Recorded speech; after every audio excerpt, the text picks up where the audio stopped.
My name is Rachel Andrews, and I'm going to be chairing the event today with Carl Flyn and Katie Holten.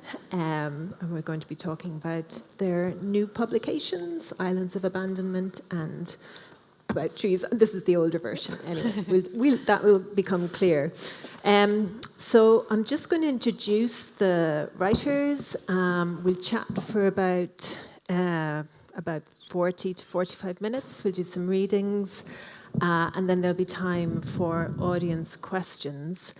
When we're doing the questions, there'll be a roving mic, so if you just put up your hands, and just to say that the event is being filmed, so the camera's on us, but if you do ask a question, your voice will be heard, will be in the film. So just to be aware of that. If you have anything that you would prefer not to be videoed, then I guess keep it out of the question.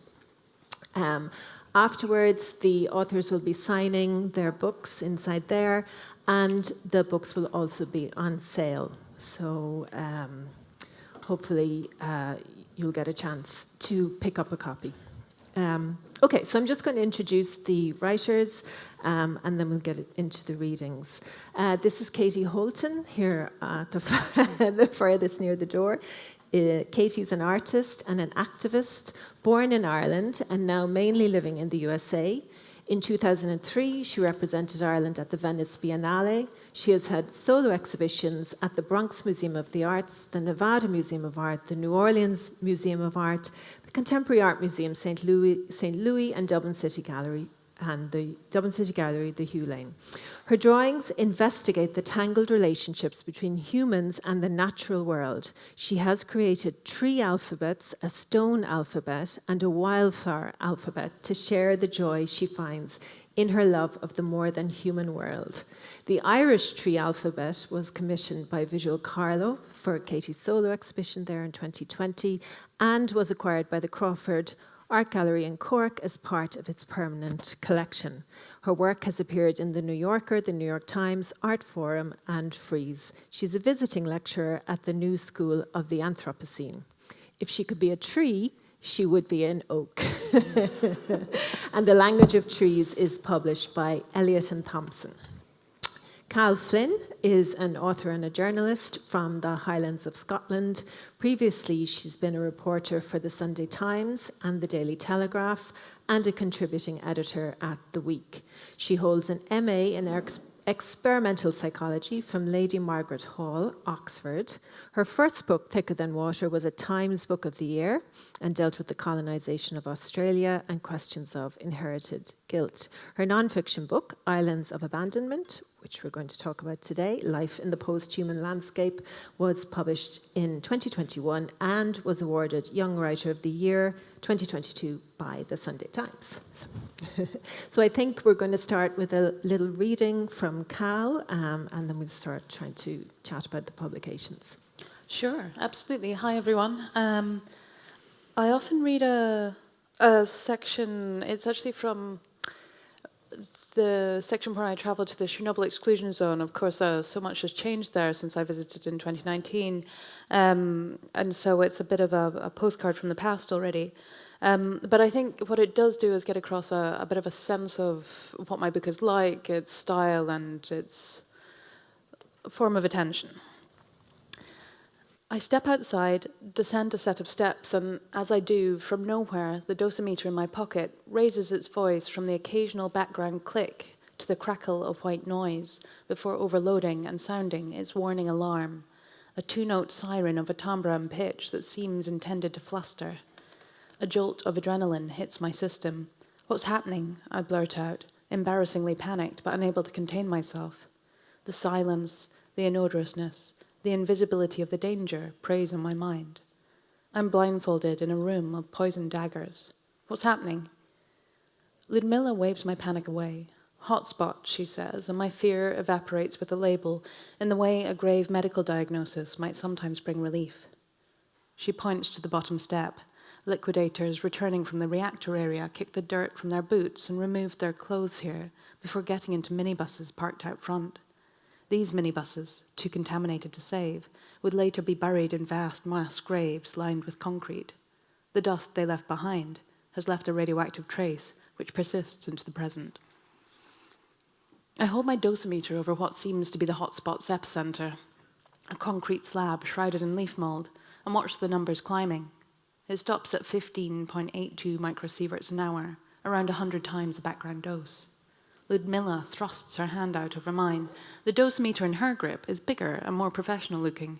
Its reading is different, higher. It likes cesium, she shrugs.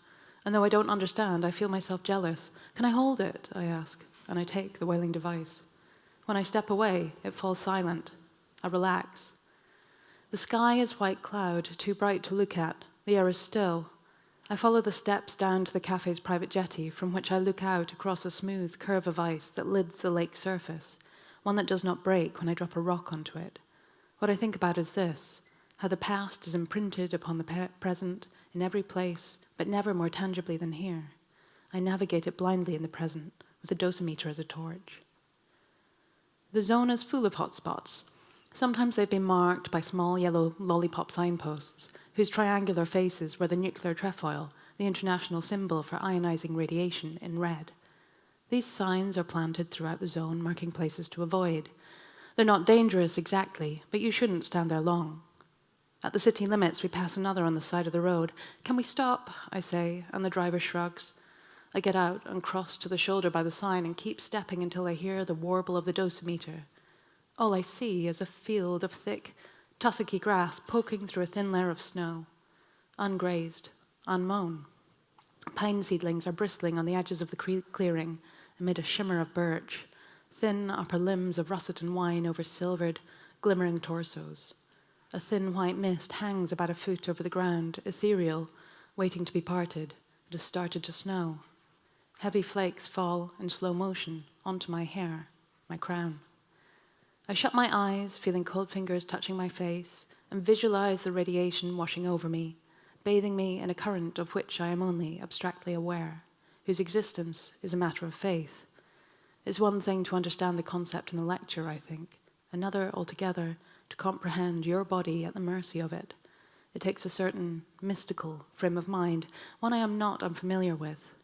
I surrender myself to it, to its greater power. I feel my boundaries blur and grow indistinct. Gamma rays pass through me on their way elsewhere. After a minute or so, I step away and hear the siren fall to a crackle. I feel nothing, I think. I'm not afraid.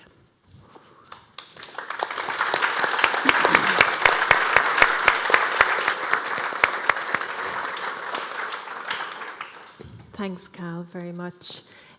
So I might just start with a few questions for you, Cal. Just, I suppose, maybe like the book, it's titled Islands of Abandonment, Life in the Post-Human Landscape. And you read an extract there from kind of your journey to Chernobyl, which is one of the places that you visit for the book. So if I asked you, like, what is the book about, or could you give an overview of the book, what would you say? Sure. I usually think of it as a book about the ecology and the psychology of abandoned places. And when I say the ecology, by which I mean how nature rebounds in the absence of people and the strange forms that it can take when those environments have been damaged or polluted or contaminated. Usually we find in almost every example that nature can come back in some form, although sometimes it is a warped and dystopian form, but it is still, to my eyes, a source of hope of a kind. This idea that life can surmount things, and what does it tell us? I talk briefly about how the sites in the book, they're a sort of forbidden experiments, I call them, because it would be so immoral to bring about these situations. But because they already exist, we can learn a great deal about nature, about the capacities of the natural world to adapt and evolve. And so I think that in some ways it's a hopeful book, and in some ways it's a sort of dark book. You know, I don't know. I think it swings wildly from one to the other, as I think many of us do when thinking about the natural world today. And I know that I need some sources of hope to continue thinking about the environment, and also we shouldn't look away from the harm that's been done. And then there's an aspect too about how abandoned places make us feel. Abandoned places are defined by the absence of people. They are very human places in many ways.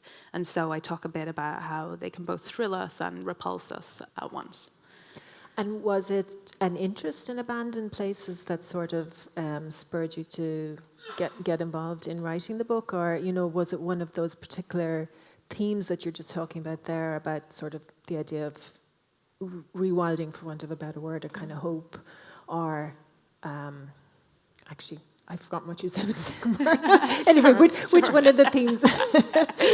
Well, actually, the things that really attract me to these locations is this sort of sense of moral uncertainty that surrounds them. Like it's terrible that they've come about, but then to get rid of them, to try and clean them up, after a certain amount of time, that becomes destructive in its own way. You might have layers upon layers of new vegetation. The Chernobyl exclusion zone is a good example because they've seen incredible rebounding in the numbers of wolves and bears and the kind of animals that hate the presence of people. And there aren't so many places in the world where they can find sanctuary. And so this is a sort of unholy kind of sanctuary, but it's a sanctuary of a sort.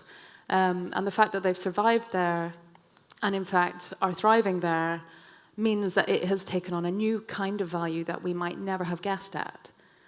And I think that's what I was interested in. I'm interested in that sort of emotional or philosophical or ethical conflict, a place that makes me not know what I should feel about it. Because that, to me, it means it's sort of fertile for writing about. There's plenty to write about. We don't know the answer. How can we figure out what we should do here? And then that leads you down all sorts of interesting questions you didn't expect to be answering. So I think that to me, all of the places in there filled me with a kind of stressful uncertainty. Yeah.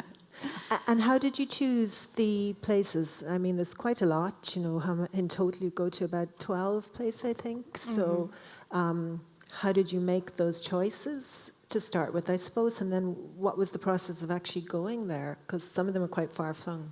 That's right. So some of them felt to me to be obvious choices, perhaps because the scale of the disaster or the abandonment there. So I went to the island of Montserrat. That's a Caribbean island where they had a series of volcanic eruptions in the end of the 90s, beginning of the noughties. And at least a third of the island is now an exclusion zone. You can go there if you have sort of the police with you. You've got to follow certain rules. We had to drive in, and if we left the car, we had to leave the engine running and the doors open, ready to go, facing the exit, because you've got 90 seconds if it starts going, this kind of thing. So that, to me, felt like it had a lot of narrative potential. And so the question was then, what is this chapter really about? Each of the locations has to be taking the argument somewhere new. So rather than just a list of 12 places and their stories, it took me quite a long time to figure out what the argument was and how it threads together. And that became a chapter, perhaps unexpectedly, about climate change, because I started talking about this example, but also from that, the idea of how volcanic eruptions, and especially supervolcanoes, can impact the climate, and how that compares to what we are currently doing to the climate. And so that's what that chapter came to be about. Other chapters, I went to, for example, a botanical garden in Tanzania. I knew that I wanted to write about invasive species. This is a big issue that faces us all around the world. And it is a big human impact that is sort of playing out in 1,000 different ways. And I sort of felt it to be part of the argument, but it took me quite a long time to figure out, okay, it needs to be an abandoned place that isn't a good example. How do I get there? And so that one, I came very conceptually. Some of them started from the place, and I figured out what it was about. That one, I knew what it was about, but I had to find a place that was a good case study. And so I literally typed into Google, abandoned botanical garden, and found 2 in the world that were sort of still extant. And this one in Tanzania was actually a very good example. And so, because abandoned places don't tend to have a secretary you can call up and sort of book in a trip, that one was a bit of a leap of faith. I flew to Tanzania and knew that there was a forest reserve with like a bunkhouse near it or in it, or it wasn't very clear to me. And I managed to get a reply from the guy who was running it, and then nothing else after that. So I was like, okay, I think I'm just going to have to go. And then I turned up, and it did end up being incredibly helpful. When you go places, often the serendipity pulls things together. And so when I arrived, there were all these tropical ecology scientists who'd gathered to talk about invasive species. I was like, oh, how amazing. wonderful, that's great. And then a local guy who had been a sort of translator and fixer for some biologists a couple of decades ago, he gave me a tour and pointed stuff out. And so that is a lot, like, I learned that from being my background as a reporter. I'm kind of shy about these things, but often if you do force yourself to go, these things can fall into place, and then you end up having conversations that you weren't expecting. So that was a chapter that was very fortunate. So yeah, so it came about either the place came first, or else the sort of concept came first. Yeah. Very interesting. So maybe we might move to you, Katie, and we might talk a little bit about the language of trees and what it is, how you would explain it as a book and a project.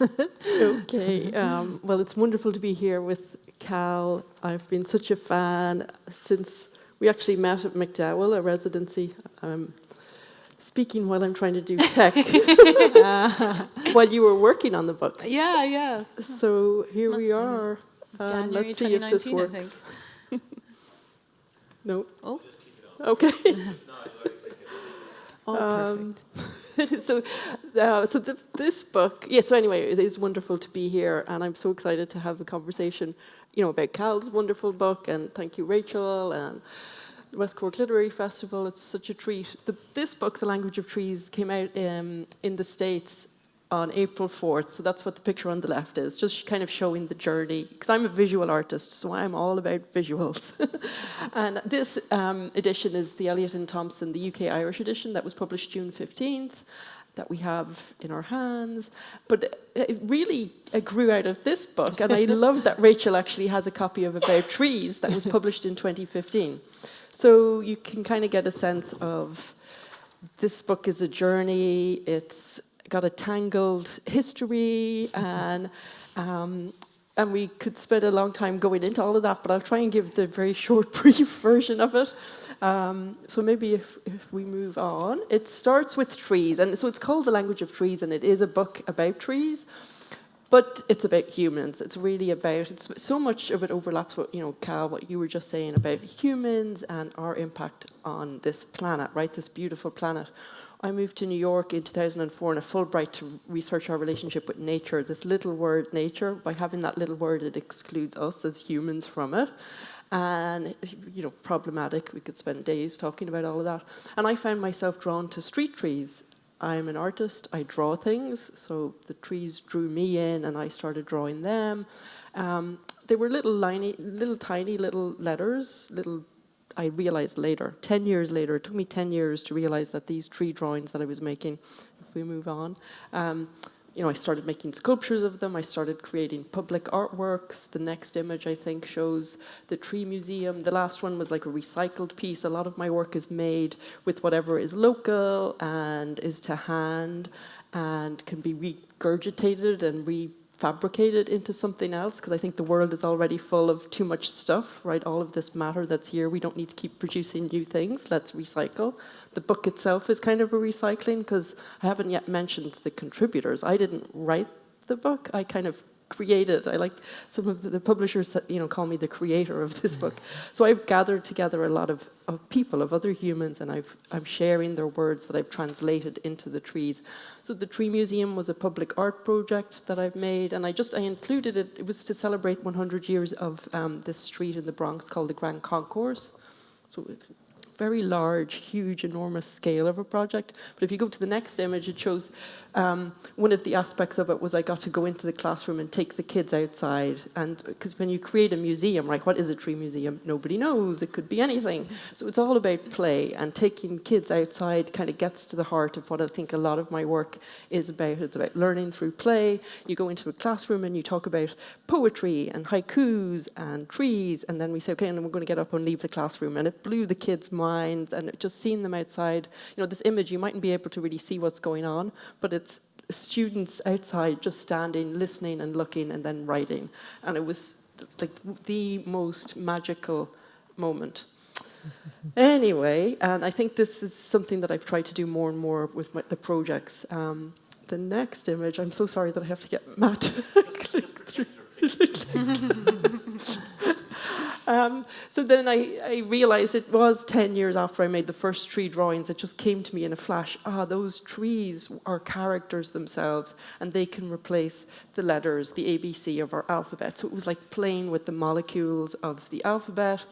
At the same time, my partner Dylan and I were hosting Sunday salons, we call them. So it was gatherings where we could come together to talk about all of these complicated and deep, dark issues. What you were saying, Cal, about it's dark, right? We're living in a climate emergency. I just saw images a few minutes before I left my room to come here of what happened in New York State yesterday. I had no idea there were flash floods.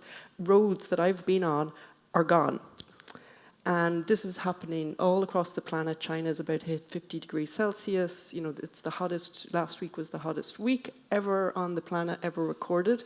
I don't need to go on and on. We all know, right? We're aware that this is real, it's happening. And I'm walking around with this, climate strike patch on my bag, silently screaming, feeling like this work that I've been making for decades is not making any difference. So we were having these salons, the gatherings, inviting people around to have coffee and cake on a Sunday afternoon to talk about the possibilities for art and activism in the Anthropocene. How can we make a difference? And it really became a space to talk about grief, climate grief, the anger, the fear, the confusion, hope, because you come together, right, and you realize there are other people who feel this way, and we're all doing something. We're all trying to figure out what we can do, and I think that's the heart of this, is that everybody can do something, right? It could be, like one person gave this example that she can bake cookies, because in America they talk like that. She bakes cookies. And she's like, that seems kind of silly, but she figured a way that she could use her skill to create funds, to help support a local group and have a social gathering. So whatever you can do, you just kind of lean into that. But at the end of each salon, we would always come back to storytelling, the fact that we're humans, we communicate, we talk, whatever, that can take different forms, but this alphabet, this language, this way of communicating and having stories we really return to it every single conversation. And I realized, as a visual artist, I was seeing the alphabet in this more three-dimensional, I guess, plastic kind of way, and I saw the letters, like literally I talk about the molecules of the ABC of the alphabet. I saw them being replaced by these tree drawings, and the blank white page populated by trees sprouting. So that's what I did. I very quickly, within 6 months, I made that book about trees. So if you move on, or click, then this book was made in 2015, that Rachel actually has a copy of. And my brother John is a writer and has a publishing house in Berlin, and we wanted to make a book together. So we made it in a state of emergency. It happened very quickly. Kind of how this book came together, to be honest. This was made in 1 year, which in publishing terms is very fast. But so much of work, that's the reason I don't want to be taking up too much of our airspace, but showing these past projects is to show that, okay, the books happen very quickly, but there's a lot of the other work that's kind of led, and conversations, and it always comes back to humans and these conversations and stories. So this shows the inside of the book, where everything is translated into trees. So the tree alphabet, you can download the font. So it's basically my tree drawings were scanned, worked with the designer to create a font, and so you can translate, instead of going from Times or Arial or Helvetica, you can just use trees. So everything becomes tree by tree, letter by letter, longer stories. If we click on, you'll see this is a longer essay, turns into a forest. So playing with translation and impenetrability, the fact that we can't, what is language and how do we read and translate? And then at the same time, so this was 2015, was the build up to the 2016 election. Don't want to talk about politics too much, but everything is political.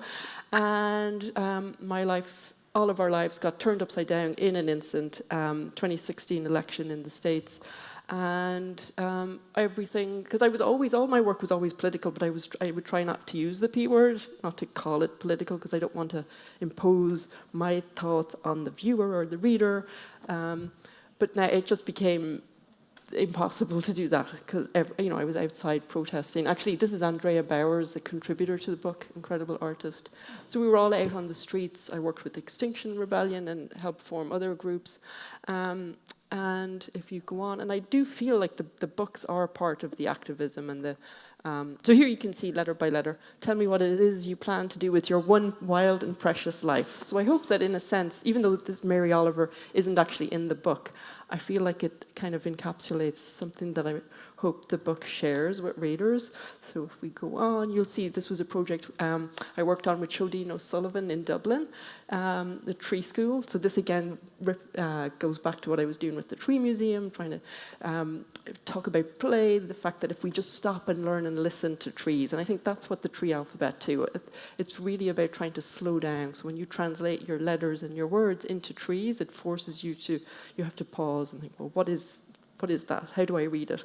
And to think beyond this human, our human brains are very human-centered, and we tend to, many of us, run past the trees and all these other beings on the planet, because we're just one animal in millions of other animals on this planet, and we need to de-center ourselves. And so I was kind of creating and offering these tree alphabets as a way to maybe think or begin to think beyond our human selves. And so again, working with kids is a really wonderful way to do that, because anyone who's walked with a kid or a child, a walk that might take 5 minutes could take 20 or 30 minutes, because you have to stop and look at everything and go slow.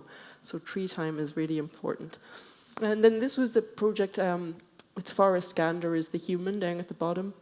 And this is a giant redwood. It was a project I worked on just before COVID came, the end of 2019, and in January, February of 2020, it's all a blur, it ended up becoming the cover of the book, this forest drawing. So I don't know if you know about Emergence magazine, but I have to shout out to Emergence, a wonderful publication and online gathering space. And they put Forrest, his name is Forrest with 2 R's, and myself together and invited us to go walking in the redwoods in California to create something. And so it ended up becoming the cover, but it's also included in the book. And if you move on, so then that's the drawing. So that was the last thing I did before COVID. Then we move on to the Irish tree alphabet. So this is where, I have a few more images, but I don't want to I feel like I'm hurtling, really fast, throwing all of this out there as a long-winded way of trying to explain, what is this book? So the book has a tree alphabet at the heart of it.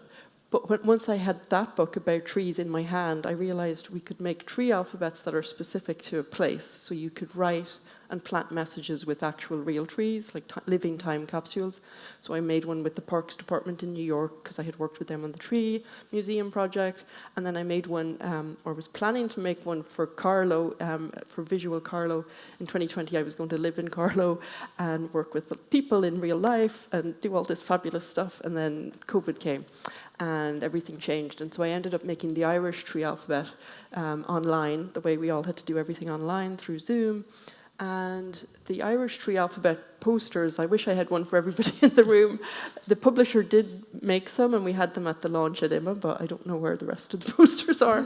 But you can download it from my website. And so the Irish tree alphabet, I did try hard to get them to use it in the book, because I think it's much more, for lots of reasons, I think it's more interesting, because the tree alphabet that's in here, not that it's not interesting, it was just made very quickly, A, B, C, each letter is a tree, but with these ones they're specific and you could actually plant. Anyway, let's move on. And then obviously, if we go to the next one, and these are the drawings, so this is just how it's made. Oh, and actually tomorrow I'm going to the Crawford in Cork, because they acquired the Irish tree alphabet, which is really lovely, and we're going to talk about how they're going to install it. That's the A letter, I'm, the Scots pine. And then the next image shows John Scott. Is that the name of the dance company? Sorry, I've got a COVID brain. John Scott, yes. So they were in responding. The lockdowns were still in place, but if you were local, so it was a group of refugees living in Carlow who came in and to respond to the tree alphabet and created something for Culture Night. But up at the top of the gallery space is the OM. And so obviously in Ireland, right, we have this OM, an Irish tree alphabet. And so I realized, this is another reason I had to make a tree alphabet, because at heart, I'm Irish. I've always known that we have an OM, a medieval 5th century or so thereabouts, tree alphabet that grew. If we go to the next image, you can see how it actually, if you look at it, it was written from the ground up, right? You see it on standing stones, and the letters start at the bottom, and it's a straight line, and then the twigs come out either side. And that's how plants grow, trees grow. And so in a way, it's like this old, forgotten human language where we were humans using to communicate. We were looking and kind of mirroring how plants would grow in that cycle. It seems so obvious that it's not a coincidence. I think it can't be a coincidence the same way that we count, with using our fingers, because we have our fingers there. So if we go to the next one, you'll see how this was a haiku that I wrote to show an example of how it's written. Like a tree grows, the T is at the bottom, then the O, D, A, Y. And the next one, then there's more. Never-ending crisis. I'm currently translating Ulysses into Irish trees. So I'll see you next year on Bloomsday. And then I think, and I just included this because it's a way, we did talk, the publishers in the US, Tin House, my editor, Maisie Cochran, really hoped that we could share packets of seeds, tree seeds, so we could spread the love. It's really complicated. Anybody who works with trees knows that you can't just get the seeds and sprinkle them and expect trees to pop up. But I'm working with the native plant scientist, Patrick Over, in New York. When I spoke to him about it, he immediately said, Katie, you've got to make a wildflower alphabet, because it's super easy. Then you just sprinkle them and they literally will germinate, and families, kids love it, and you can watch it happen. So I ended up making an emergency wildflower alphabet for New York City, and I just got the 4. Patrick kindly collected the LOVE letters, and so I packed up those little seeds so you could sprinkle love. And so then I think we're getting towards the end of my very rapid, actually that might be, there is. So then the book was published, yay, we've got it, and I'm on a book tour, and it's all happening very quickly. But then the next one, it's actually the inside of the book. Poor Cal, sorry, I will stop talking. No, I love it. Please keep. So instead of me going, yay, there's things in the book, the images here, the next few images, Matt, if you could, so you see the contents. As you flip through it, you see how everything is translated. So there's the tree alphabet, and then I realized, I could actually, because we ended up with blank pages. When a text ends, you might have a blank page on the right-hand side. So I got to make new drawings, which was very exciting, although I got sick with COVID, and now I have long COVID. So just sitting at a desk making a drawing became very, very, very, very difficult. And still thinking about it now, I'm like, I don't know how this book happened. It's like a miracle. But these blank pages became extra bonus, because we were talking about how it's different from the book about trees. There's a lot more new work in it, but I got to make the leaves, so you could have a leaf alphabet for all of the 26 trees that are in the tree alphabet.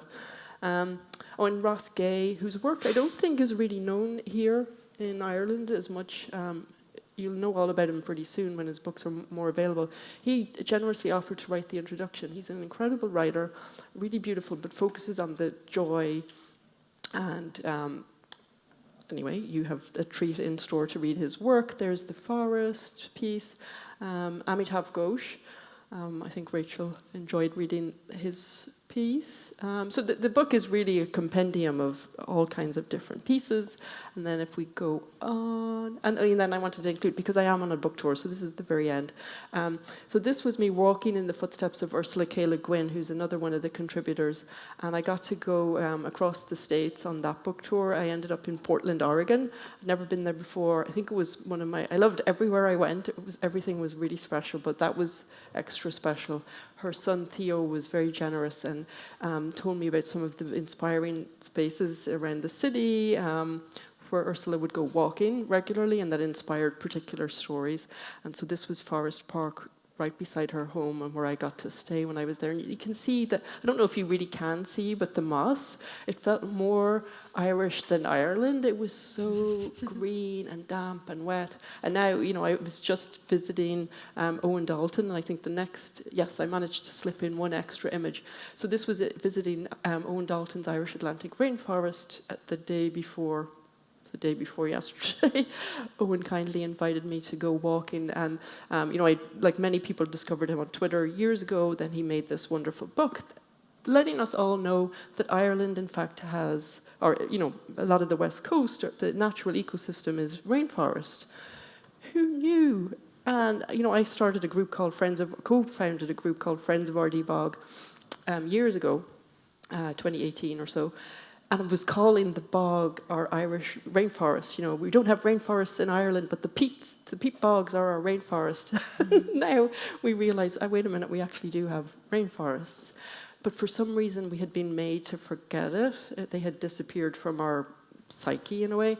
And so this so relates to Cal's work and the book and this, the islands of abandonment. The whole island of Ireland is like an abandoned wasteland that is now needs to be rediscovered, remembered. All these, we need to embrace what we have and what was here and what could be here again.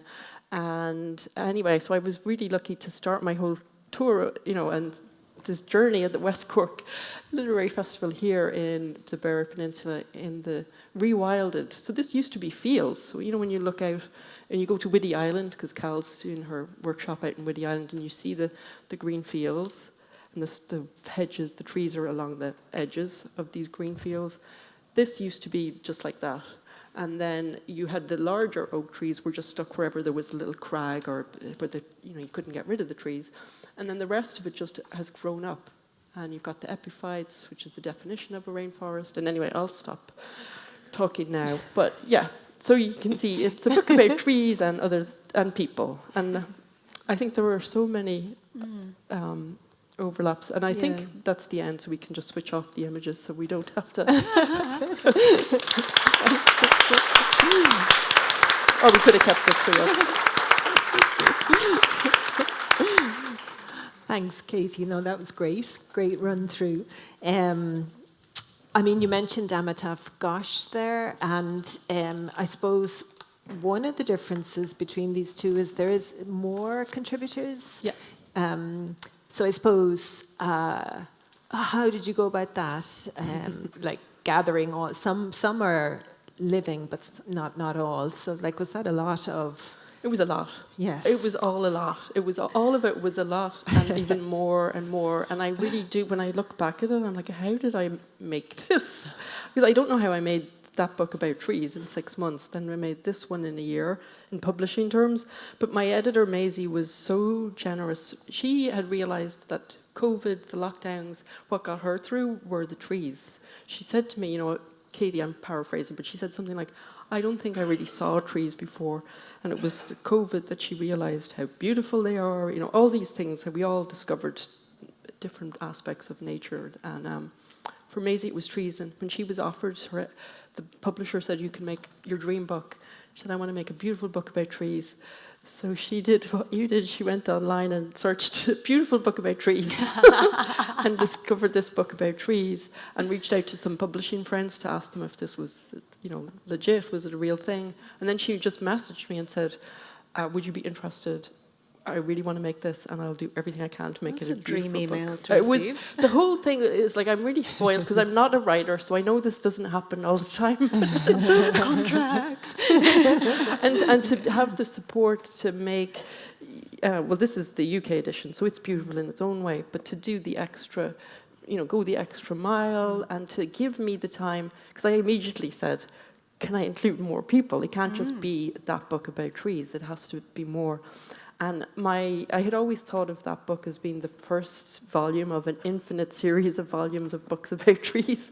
And I had lists for the New York book, because I was going to use the New York tree alphabet, and I had the Irish edition, and I just have pages and pages and pages, whole pages that are just names of people and things that need to be included. Because, when you flip through the book and you'll see how I broke up the chapter sections, it's kind of trying to talk about everything, about the history of what it is to be alive on the planet right now, like through time, using trees as this way to create story and community. And Maisie was incredibly generous and said, we have the deadlines are stuck, but if you manage to get the permissions and to do it. So I just kept, like the vacuum cleaner, they call it over there, like a Hoover. I kept just sucking in more and more and more. It's a lot. And it felt like Amitav in particular felt so important because, he wrote, like Alan, I don't know if you read that, The Great Derangement, which has influenced so many people, and he called out artists and all kinds of artists, storytellers, filmmakers, musicians, and said, we're in this emergency and the work needs to address this. And as I've gone on tour, a lot of people have told me that made a difference and it changed how they think about the work that they're making. And it was the same with Robin Mull Kimmerer. A lot of you probably know her work, Braiding Sweetgrass. I felt like these pieces, because I always thought that the work that I do is about sharing. And when I was younger, I would make little booklets and zines, and they were available for free, because it was about trying to gather information and knowledge and then share it, because I'm trying to learn, and we're all in conversation together. Unfortunately, this isn't free, but it's as close to free as you can get. Your font is free, though. And the font is free, and I do have a download. few bookmarks and posters for free. Yeah. In that room over there. And was there a reason, you were talking about trying to include everything there. So were you involved in organising sort of the sections? So the sections are seed, soil, then there's another bud, spark, then there's another tree time, tree people, all of that. It's more... it's more sort of organised into little sections than the first iteration was, I suppose. Yeah. I did everything except go into the factory, and I tried to do that part too. But with the book about trees, because it all happened so quickly, I literally had a Word document and everything was in alphabetical order, because it was the easiest way to keep track of everything. There were around 50 contributors and we ended up almost with A to Z. And that's how About Trees was formatted. And then Maisie said, first thing is, Katie, we have time to mix it up a bit so it doesn't need to be alphabetical. I'm like, ooh, how do I figure out how to group things together? So I would go walking, because a lot of my work happens through walking. So I would walk and sit under trees, and I realized, well, I guess it should take the form of a tree. So the seeds, the soil, the saplings, the branches. So it seemed, and like a lot of these projects, they come together, kind of what you were saying, Cal, about you have specific things that you need to talk about, and so you might know that point, and then that leads you to here. So I knew I needed to talk about everything, and then you use the roots and the trees and the branches to figure it out, and it all just kind of fell into place. But a lot of work. And you included an afterword, because I think I heard you on a podcast saying that you don't introduce, or I read you saying that you don't like to introduce, but you did include, rather than a foreword, an afterward. I think my forest is kind of pretty. Yeah, Stephen Sparks, who's an amazing bookseller in the States, he heard about trees, and he picked it up, and that's how it kind of exploded. Because once he knew, booksellers are an incredible community. I don't know how many people here are book geeks, but they share, and then that's how books kind of take on a life of their own. You've probably come across this too, right? Because a lot of it is word of mouth. It's obviously through readers and people sharing books and passing it on. But Stephen, his surname is Sparks, but he really is like a spark, because Maisie, my editor, she called him. He was the person that she called out of all the people in all of the world and said, do you know about this book about trees? And Stephen was like, do I know about this book? We sold hundreds of copies of this book. And everyone loved, like, the book kind of has this mythic status. Sorry, to go back to your question. So the afterward, I'm just interested. Oh, and so Stephen, so we had conversations for LidHub, I think, and that was one of Stephen's first questions. So you didn't include, he said, this book it's beautiful and I love it in so many ways, but it's really unusual and weird and not like a regular book. There's no introduction. You don't give any information about what the book is if you pick up that book about trees. And I was like, yeah, that's kind of how I make my artworks. Like, you'll have the works in the museum or the gallery, and sometimes you'll have a little tag or whatever, but I don't want to tell readers like what this is. Everybody's smart. We can all read things our own way, and the same way I didn't want to have blurbs and like little dust jacket things saying the book is about this. So that book was much more mysterious. Publishing kind of becomes inevitable that you need to have those kind of things. It's just standard, the same way you had to have a subtitle. And so we realized I should write something. And I think I realized there are also so many, because of the political situation had really exploded. We are at such a a really dangerous moment, in our species, but on this planet as well with what we're doing. And I thought, I can't just stay silent. I've got to say something. And it felt too much of an imposition to put my words at the beginning of the book, because I get in trouble when I say this. I don't feel like I'm a writer. I'm a visual person who works with words and language. So I tucked my essay away in at the very back of the book as an afterword. So hopefully it will still be read. And actually, one thing that you say in the afterword that I think relates maybe to your work as well, Cal. I mean, the afterword, you say many things that are, that are worth repeating. But one section I underlined was, history shows us that we become the stories we tell ourselves and our children. What stories do we want to leave behind? What do we want our ancestors to remember us for? Which I really loved that, but I also, thinking of your work, Cal, it kind of reminds me or makes me think about what you're doing in terms of the places you're going and then the stories that you're telling about them, and actually the stories you're telling about the stories of these places almost, Like one thing that's quite interesting to me in your book is, and I think Katie mentioned that as well, is that there's not this divide between humans and nature, particularly in some of the locations that kind of comes through a bit more, like say Detroit or places like that. But that is something that I think feeds through your work as well, that there isn't this nature, like this pastoral space, and then the space of the humans, Yeah, that's right. I think what the book helped me understand was how there's this incredible dynamism constantly at work, different species, including ourselves, constantly staking claim to land or to space or to resources. And then when our attention moves, something else shifts in real quick. And we're just constantly competing with each other. Or maybe competition is the wrong way to think about it, but we're constantly spreading out or looking to put our bags down on seats that have been left spare. And that's happening all the time. And that is an incredible creative force. If you have... What I found very interesting was that a lot of the very... ruined spaces, the places where it really looks hopeless. Perhaps they've been taken right back down to bare rock, or they're abandoned car parks or something like this, something that looks like it really has no potential whatsoever. There are all of these forces at work constantly all the time, which are either wearing them down or they're recolonizing them for other species. And that those processes are the same processes as happens in the natural world as well. So you might have something like a volcanic island just bubbling up from the sea, completely sterile, no soil there at all, no nothing. And that's not dissimilar from having an abandoned car park. You kind of start from there and then give it 10 years and it's going to be absolutely crawling in invertebrate life. It's going to have moss, it's going to have this, that, and the other.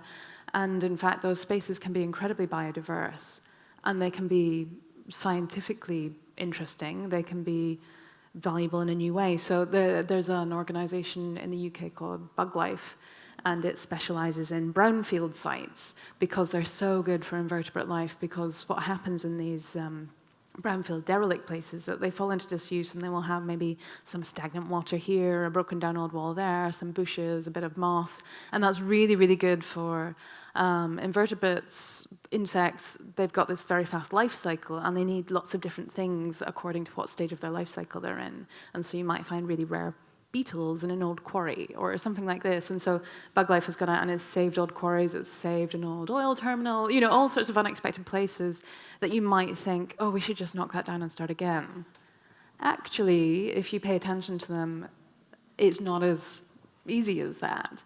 And that's interesting, we are getting better at recognizing these less picturesque kinds of natural value and beginning to understand that, yeah, these brownfield sites, these abandoned sites, these ruinous, derelict sites can be beautiful in their own way. It just depends on how you define the word beautiful. Yeah.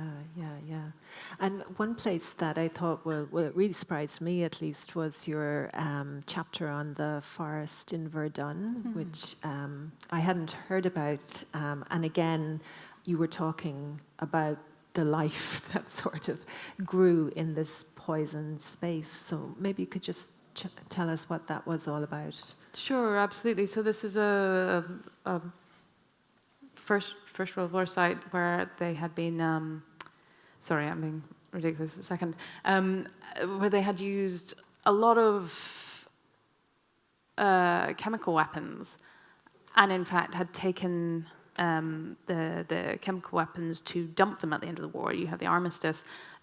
Take them all into one place, stop them being used. They built a great trench and essentially set fire to them to stop them being used. And so there was an incredible concentration of the most toxic compounds you can imagine, all sorts of mustard gases and phosphines and all sorts of things, really in one space. And then because of this great act of forgetting after the war, so much had happened in such a short space of time, it was sort of forgotten that there was this toxic area. They planted a lot of trees around the front line and called it the Zone Rouge. There was just so much ammunition and unexploded munitions sort of in the ground, and of course dead bodies as well, that instead of dealing with it, it was just an impossible task. They planted a lot of trees on it and essentially said, okay, don't go in there, Zone Rouge. And for a while they've been sort of chipping away at it, but it still exists, this sort of dark forest, within which there was this strange clearing in the woods, the Place Gaz, which was where they had burnt these weapons, and it had created this very toxic ash. Nothing could grow there for a long time, but now what is happening is that primarily it's sort of heavy metals, that's the problem. So it's things like arsenic, lead, cadmium, all sorts of things like that. They're really toxic to all forms of life.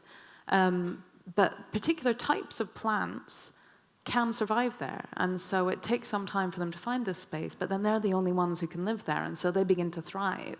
And so you either have these metal-tolerant plants which can ignore it, or the metal-loving plants, and then they go in there and then they just start sucking up all the metal. They put it in their bodies. Nobody really understands why. But they're these sort of bitter herbs. It might be a defense mechanism, to stop animals eating them because they're full of arsenic.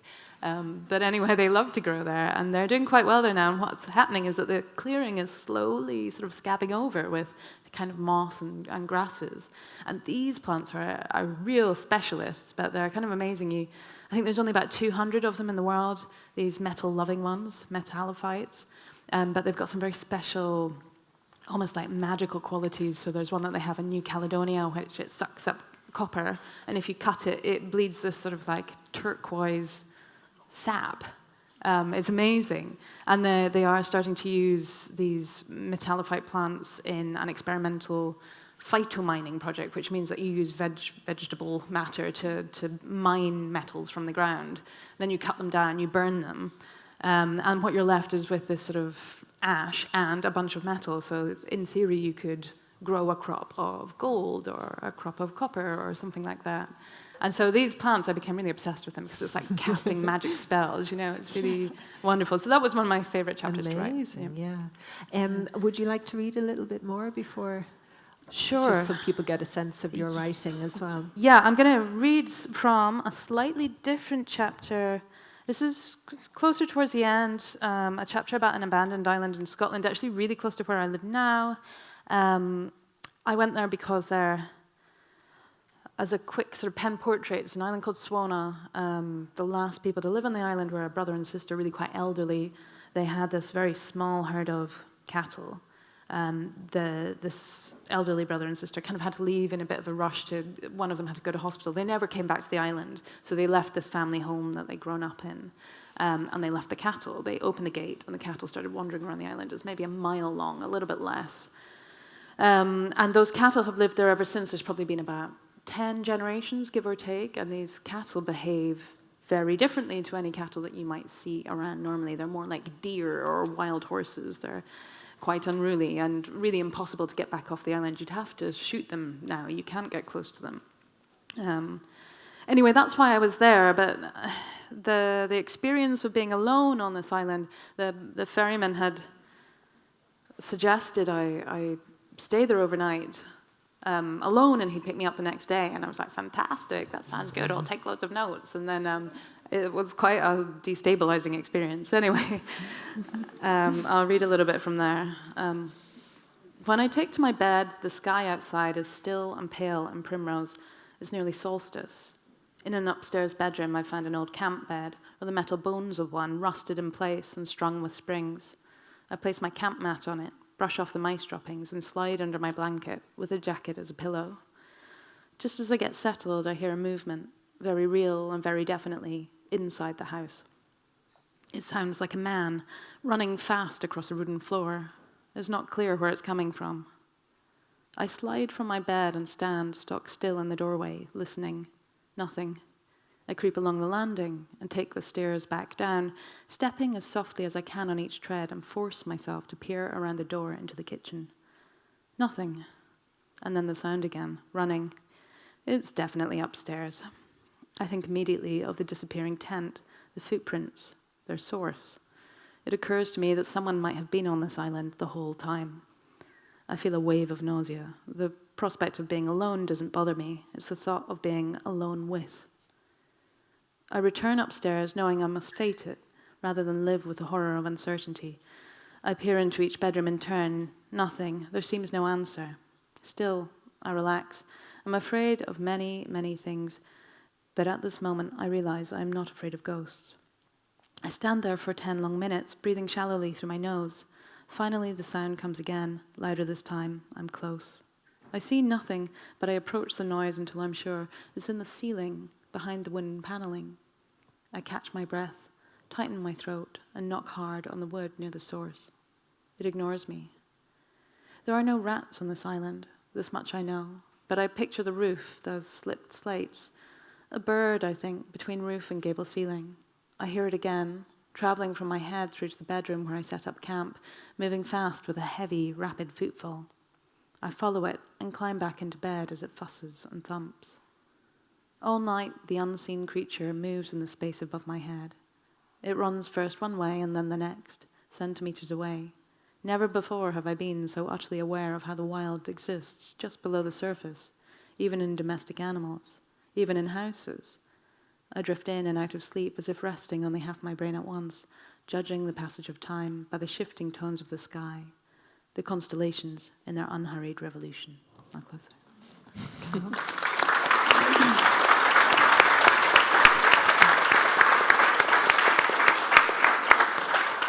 Thank you. So it's 25 to 8, so maybe we might open it out to some questions if there are any. There's a roving mic, so yeah, just the gentleman here in the front.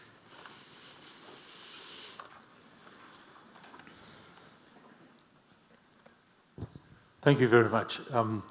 I have a question for Gal. You say that your book is hopeful. Your hope is really for the planet. Does it brim over to hope for the human race? You know, it's a great question, actually, but I think personally, yes. You know, what I came to realize over the process of writing the book, that it's quite easy to sort of slip into a sort of immediate sort of knee-jerk sort of anti-humanism sort of feeling. And I think the more I know about it, the more I realize that it absolutely is possible for us to coexist with other species. In fact, you know, when you start looking at people who work in rewilding, they often talk about the importance of disturbance. You know, when you allow, how to put it? So I have a chapter when I look at abandoned farmland in the former USSR. This is an incredible carbon sink, and this is largely due to the collapse of the collective farming system, and you just see the forests coming up all over the place. And you can look at that in two different ways. We're very fortunate to be sucking carbon from the air. That's very important for the future. But if you look even entirely through an environmental lens, it's a double-edged sword in as much as when you see huge expanses of very dark forests, they're not always incredibly biodiverse.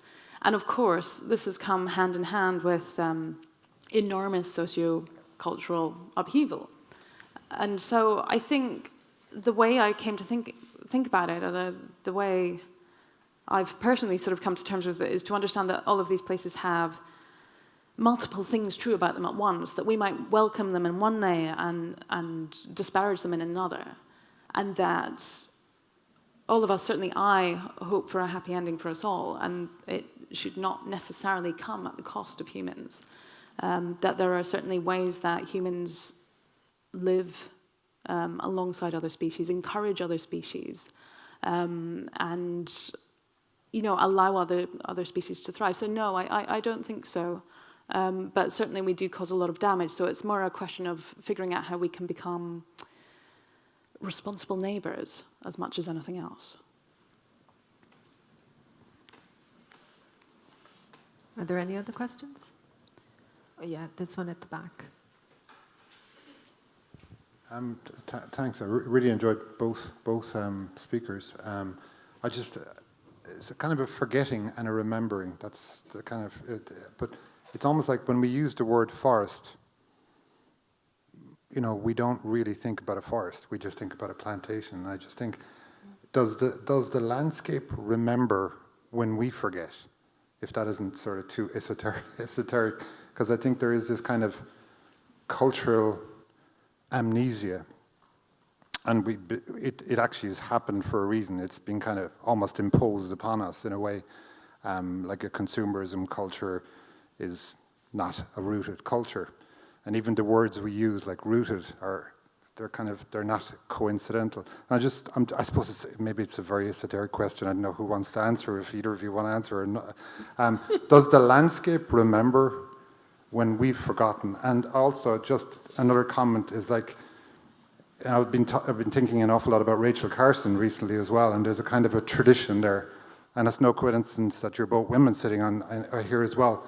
And I think women are writing all the best books on not just on nature at the moment. And I think that has to be said too. I think it's very important, because there is a very masculinist way of talking about the environment that's very alienating. And if we're going to survive this thing, I think we need artists, and we need to be more connected through emotion. And sometimes scientific communication doesn't really get us that excited or connected. So, sorry, forgive me for rambling, but yeah. I'm happy to address the first question. So I came across this scientific concept of ecological memory, and I think that's pretty much squarely what you were talking about, the way that sort of the past experience of a piece of land or a particular specimen of an individual species can carry with it the impact of the past. And so you might see this in...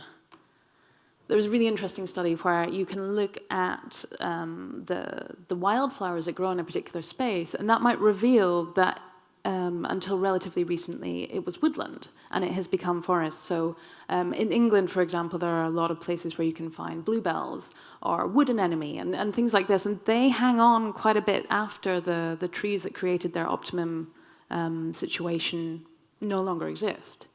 And so that's a form of ecological memory. Or you might see how, well, evolution is a form of ecological memory because things are constantly adapting. And so one of the examples I look at is an extremely polluted harbour in North America, and the fish are adapting to live there. And they will carry this with them, even if those circumstances change again, and their numbers boom, they will have this history baked into their system. So yes, the land remembers. The land has been changed physically because of it. And speaking metaphorically, that is memory. And speaking less metaphorically, physical changes are memory as well. So yes, I think there is. Some things can be wiped out. You know, if you really damage a piece of land, it might never return the way it was before. In fact, you might come very close to wiping the slate. And that's difficult, but it will still be influenced by the ecosystems around it, which are probably quite similar to what was there before. So to some extent, but really sort of damaging a piece of land can give it a form of amnesia as well. But most of the time, something is carried through. Yes, I'd just say yes to that question too. The land remembers for sure. And then for the other question about women writing, I think so, but we don't want to be too gender like binary, male, female, right? Because there are so many. Everything's more fluid than that, I think. And one thing about the book, when I got the opportunity and the luxury to expand that earlier book about trees, it was really important that I include as many different voices as possible. Indigenous communities are really at the forefront. I didn't mention rights of nature when I did that really fast whirlwind tour through my images, but you know, rights of nature campaigners that. Anyway, I will stop in case there are more questions. But I do think, I mean, just to your point, like one thing certainly Amitav Ghosh says, that was probably my favorite piece, but he talks about humans not being the only storytellers. Right. And then he just talks about the sort of the connected nature of everything. So again, it's that, I think that is running through both of your works, this idea that it's not nature versus human, if that makes sense. You know, it's much more... Yeah, and I think to get back to the question, you used the word forest and how here in Ireland we think about plantations. It really did feel important to use this particular image or a forest on the front, because we used to think, you know, when I was younger going to school, we were told it was about survival of the fittest. The trees would compete. Whoever was the tallest, the strongest, got the most light, the most nutrients, and would survive.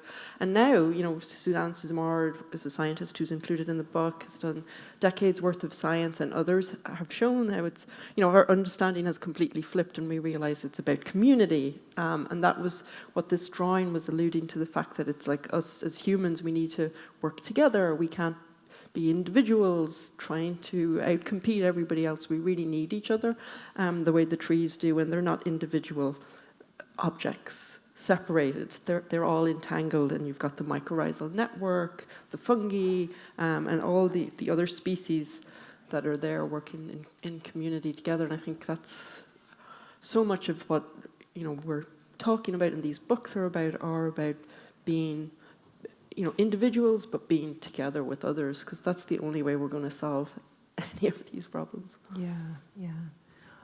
Are there any other questions? Yeah, down there at the back. Can you pass? Thanks for this evening, girls. It was really lovely to be here. Sorry we got a bit late, but traffic jam in Dunmanway, believe it or not.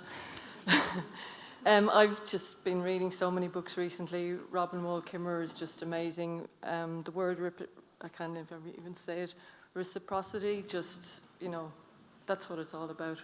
Nature is our home. We need to work together. Entangled Life is another book if anyone is interested in fungi and fungal networks and mycorrhizae. And just, we put human words, human thoughts on everything connected with nature. Nature doesn't know our language. Nature has its own language, and I think we need to look and understand that. And I know Moncon McGann, if any of you have read his books, 32 Words for Field, look at the Irish language. There are so many words, place names, that will give us the history of a place. It's, you know, it's there in front of us if we just look at it and read a bit more. And it's not about what's on the news at 6 every evening. Turn off the news. It's all bad news. We need positivity. We need to get out there. We need to start telling our MEPs, telling our politicians that this is important to us. It's not about who gets what on RTE. You know, we need to remind them all about the nature restoration law that they're going to be voting for on Wednesday. Exactly. So if you haven't already messaged your MEP, message them tonight. Message them tonight, exactly. But yeah, you know, reading books like what you've been producing and writing and putting together, it opens people's minds to different worlds and different thoughts. And I'd just say, just get out there and start reading, and don't believe everything you read on social media. Thanks. Anything else? Oh, sorry. Yes, they're in the front.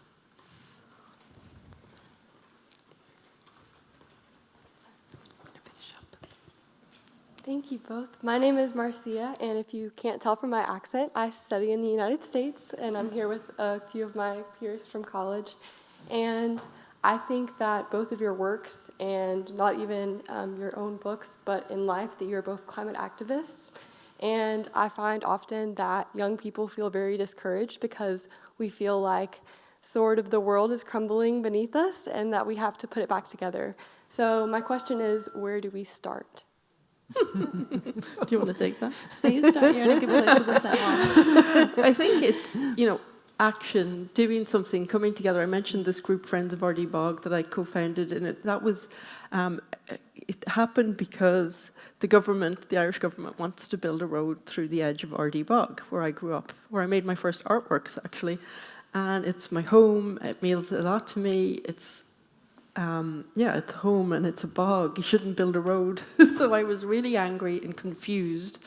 And long story short, I found that there were other neighbours and people nearby who felt the same way. So we got together, and it was social media. That's the thing. I know we all hate social media, but it's a necessary evil. We actually did find each other that way. And we were all feeling alone, isolated. We thought we were the only one who cared and was upset and angry. So we formed our group, and then we became stronger together. I know it sounds like a cliche, but it's so true.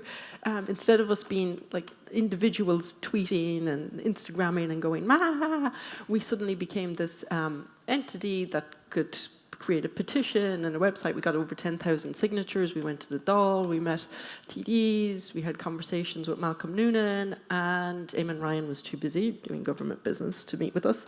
But now we're taking them to court, and that's a whole other story. But basically, I'm just trying to say, get together, do something, because otherwise you're paralyzed, right? Why would you get out of bed in the morning? Because these issues are so big.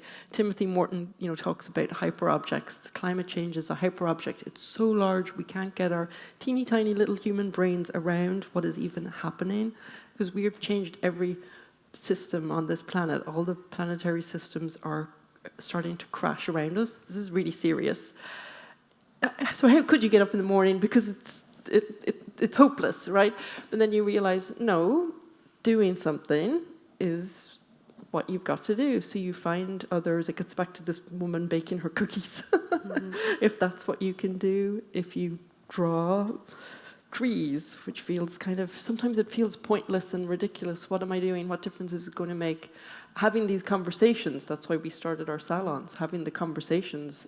Other people started having their conversations, and I ended up climate striking outside the UN. That's where my climate patch came from with Greta Thunberg. So we all know what one little girl has done. She's changed so much of the conversation, and just find your people and work and put everything into it, because we're the ones we've been waiting for. Sorry, this is why I don't write, because No, it's great. No, but I like that, because it's like, how do you approach anything that's enormous? You break it down into small, achievable goals.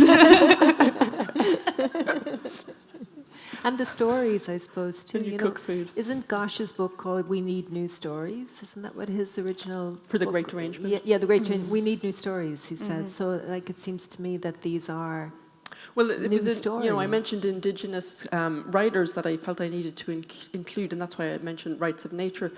These people, these communities have been talking about these issues forever, but we haven't been listening. And now suddenly it's like, the veil has disappeared from in front of our eyes, and we're suddenly seeing and having to catch up. So we need to listen to these people who we haven't listened to before, and the creation stories.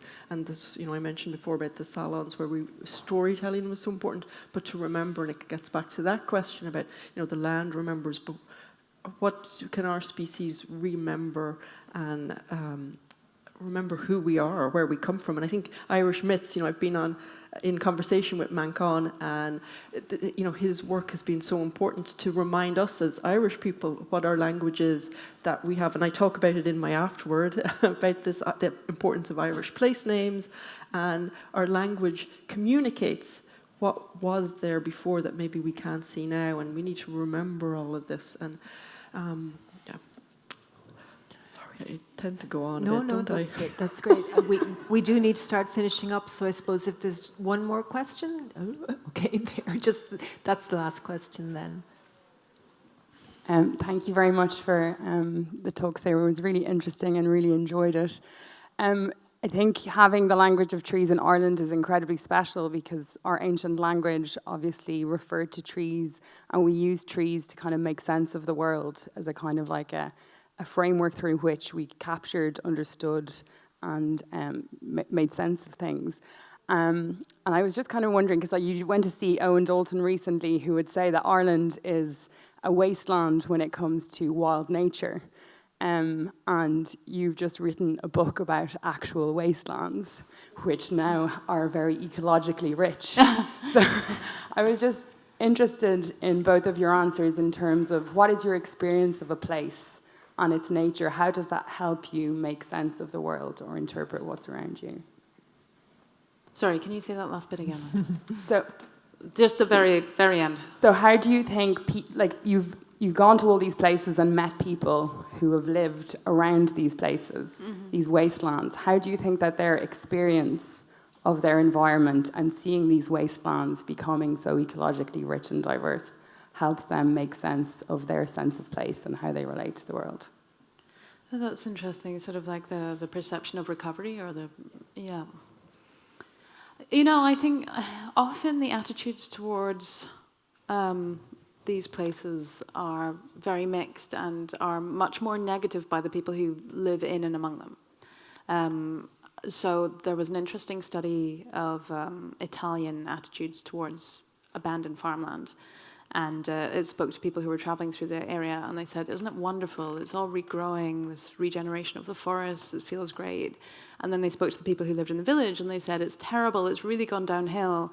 This used to be a wonderful farming community, and now there's no community, you know. And so I think that shows, you know, what I was saying before about how multiple things are true at the same time, and that perception is, it really shifts. And I could feel that with myself while I was writing about these places. I had to almost step into different mindsets to look at the pieces of land. And so to look at somewhere and decide to look to its ecological value as opposed to its economic collapse or something, that can be a gear shift that you make in your head, and you can be aware of both things at once, and your affect changes a lot depending on what you're allowing to come to the fore. Sorry, that was a little bit of a mix. Thanks. Okay, so thank you both very much. Katie, Cal, thank you so much. Thanks, Rachel.